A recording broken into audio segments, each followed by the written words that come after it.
ಓಂ ಶಾಂತಿ. ಮೋಕ್ಷದ ಬಗ್ಗೆ ಇರುವ ಭಾವನೆ.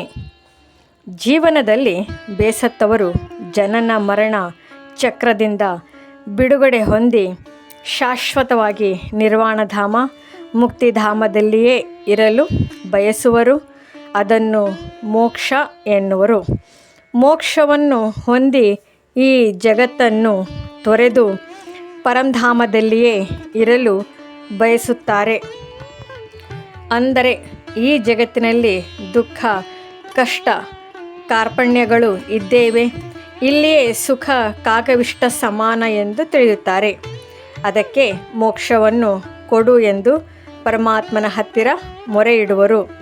ಜೀವನದಲ್ಲಿ ಅನೇಕ ಬಗೆಯ ವ್ಯಥೆ, ದುಃಖ, ರೋಗ, ದುಃಖ, ದುಮ್ಮಾನಗಳು ಎದುರಿಸಬೇಕಾಗುತ್ತದೆ. ಎಲ್ಲವನ್ನು ದೇಹದಲ್ಲಿದ್ದಾಗ ಅನುಭವಿಸಬೇಕಾಗುತ್ತದೆ. ಅದಕ್ಕೆ ಈ ಜಗತ್ತನ್ನು ತೊರೆದು ಮೋಕ್ಷ ಬಯಸುವರು. ಯಾಕೆಂದರೆ ಆತ್ಮವು ಪುನರ್ಜನ್ಮ ಪಡೆಯುವುದು, ಶರೀರದಿಂದಲೇ ಜನನ ಮರಣ ಚಕ್ರದಲ್ಲಿ ಸುಖ ದುಃಖ ಚಕ್ರದಲ್ಲಿ ಬರಲೇಬೇಕು, ಪಾತ್ರವನ್ನು ಅಭಿನಯಿಸಲೇಬೇಕು. ಈ ಎಲ್ಲ ಸಂಬಂಧ ಬಂಧನಗಳ ಎಳೆತ ಸೆಳೆತಗಳಿಂದ ದೂರ ಭಿನ್ನ ಸ್ಥಿತಿ ಮೋಕ್ಷದಲ್ಲಿ ಹೋಗಬೇಕು ಎನ್ನುವರು. ಯಾವಾಗ ಆತ್ಮ ಮುಕ್ತ ಸ್ಥಿತಿಯಲ್ಲಿ ಸ್ಥಿತ ಆಗಿ ಮುಕ್ತಿಯನ್ನು ಹೊಂದುವುದೋ ಆಗ ಮರಳಿ ಈ ಲೋಕದಲ್ಲಿ ಜನ್ಮದಲ್ಲಿ ಬರುವುದಿಲ್ಲ.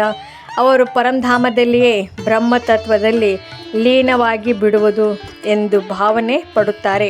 ಅದಕ್ಕೋಸ್ಕರ ಅನೇಕ ಬಗೆಯ ಭಕ್ತಿ ಸಾಧನೆಗಳನ್ನು ಮಾಡುತ್ತಿರುತ್ತಾರೆ ಮೋಕ್ಷ ಹೊಂದಬೇಕು ಎಂದು.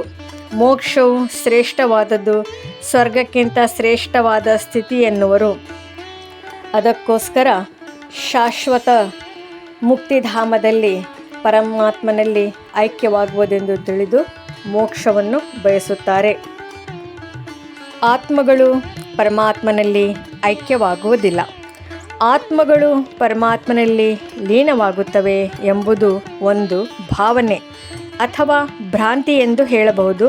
ಆತ್ಮಜ್ಞಾನ, ಪರಮಾತ್ಮ, ಬ್ರಹ್ಮತತ್ವ, ವಿಶ್ವನಾಟಕ, ಸ್ವರ್ಗ ನರಕ ಈ ಶಬ್ದಗಳು ಅನೇಕ ರಹಸ್ಯ ವಿಚಾರಗಳನ್ನು ಒಳಗೊಂಡಿದೆ. ವಿಚಾರ ಮಾಡಿ ನೋಡಿದಾಗ ಐಕ್ಯವಾಗುವ ವಿಷಯ ತಪ್ಪು ಕಲ್ಪನೆ ಎಂದು ಹೇಳಬಹುದು. ಬ್ರಹ್ಮತತ್ವದಲ್ಲಿ ಪರಮಾತ್ಮ ಇದ್ದಾನೆ. ಆತ್ಮಗಳು ಮುಕ್ತಿ ಹೊಂದಿ ಮುಕ್ತಿಧಾಮಕ್ಕೆ ಹೋಗುತ್ತವೆ. ಇನ್ನು ಕೆಲವು ಆತ್ಮಗಳು ತಮ್ಮ ಶ್ರೇಷ್ಠ ಪದವಿ ಪ್ರಾರಬ್ಧ ಪಡೆಯಲು ಜೀವನ್ಮುಕ್ತಿ ಪಡೆಯುತ್ತಾರೆ. ಅದಕ್ಕೋಸ್ಕರ ಆತ್ಮಗಳು ಬ್ರಹ್ಮತತ್ವದಲ್ಲಿ ಲೀನವಾಗುವ ವಿಷಯ ಗೊಂದಲ ಉಂಟು ಮಾಡುತ್ತದೆ. ಆತ್ಮಜ್ಞಾನ, ಆತ್ಮಿಕ ಜ್ಞಾನದಿಂದ ಆತ್ಮನ ಅಸ್ತಿತ್ವ ಏನು, ಆತ್ಮಗಳು ಅವಿನಾಶಿ ಹಾಗೂ ಆತ್ಮಗಳು ಪುನರ್ಜನ್ಮದಲ್ಲಿ ಬರುತ್ತವೆ ಎಂದು ಗೀತೆಯಲ್ಲಿ ಹೇಳಲಾಗಿದೆ. ಅದಕ್ಕೋಸ್ಕರ ಆತ್ಮಗಳು ಅಮರ, ಅವಿನಾಶಿ ಆಗಿವೆ. ಆತ್ಮರುಗಳನ್ನು ವಿನಾಶ, ಸೃಷ್ಟಿ ಅಥವಾ ರಚನೆ ಮಾಡಲು ಬರುವುದಿಲ್ಲ. ಲೀನವಾಗುವುದು ಈ ಶಬ್ದದ ಅರ್ಥವೇ ಆಗಿದೆ. ಆತ್ಮರುಗಳು ಪ್ರತಿಯೊಂದು ಹಂತಗಳಿಂದ ಅಸ್ತಿತ್ವವನ್ನು ಕೊನೆಯಾದಂತೆ, ಅಸ್ತಿತ್ವಹೀನ ಆದಂತೆ ಎಂಬ ಅರ್ಥವಾಗುವುದು.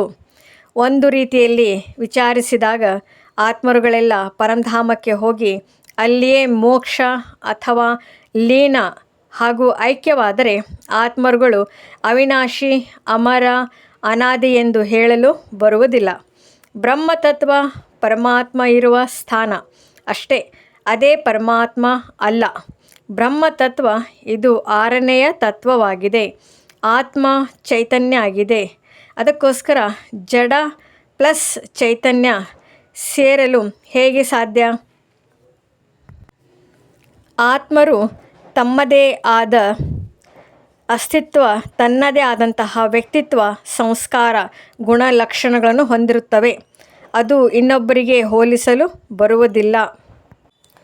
ಈ ಸೃಷ್ಟಿ ನಾಟಕದ ಡೈರೆಕ್ಟರ್, ಕ್ರಿಯೇಟರ್, ಸೃಷ್ಟಿಕರ್ತ ಭಗವಂತನಾಗಿದ್ದಾರೆ.